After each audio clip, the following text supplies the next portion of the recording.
पृथ्वी news, नवा ध्यास नवे पर्व। गायब झाली होती हिरकणी वाघीण STR-T6, पण अचानक कॅमेऱ्यात आली। मोठं रहस्य उलगडलं सह्याद्रीच्या दाट जंगलात। एक रहस्य गेल्या 10 दिवसांपासून उलगडत नव्हतं।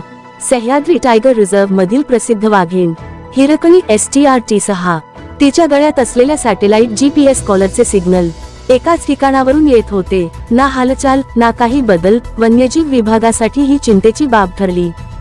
गस्ती पथके वाढवण्यात आली, मोठा परिसर तपासण्यात आला, पण हिरकणीचा ठावठिकाणा लागत नव्हता। शंका निर्माण झाली, कॉलरमध्ये तांत्रिक बिघाड झाला असेल का, किंवा कॉलर गळून पडली असेल का? याच पार्श्वभूमीवर ट्रॅप कॅमेऱ्यांचे जाळे अधिक मजबूत करण्यात आले। आणि मग काल एक महत्त्वाची घटना घडली। कोयना वाईल्डलाईफ सँक्च्युरीच्या कोर भागात एक वाघीण कॅमेऱ्यात कैद झाली। तिच्या अंगावरील पट्ट्यांचे बारकाईने विश्लेषण करण्यात आले आणि निष्कर्ष स्पष्ट होता, ती दुसरी कोणी नसून हिरकणीच STR-T6 होती। मात्र एक मोठा बदल दिसून आला, तिच्या गळ्यात कॉलर नव्हते। यामागील शक्यता काय असू शकतात?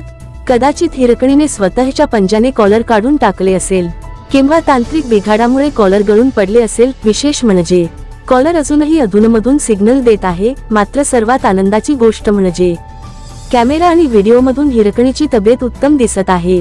ती अधिक सशक्त, अधिक निरोगी दिसते आहे। सह्याद्रीच्या जंगलात हिरकणी पुन्हा एकदा निर्धास्तपणे फिरताना दिसते आहे। अशाच ताज्या बातम्यांसाठी आजच आमच्या चॅनलला लाईक, शेअर आणि सबस्क्राईब करायला विसरू नका। सागर दंडवते, पृथ्वी न्यूज, कराड।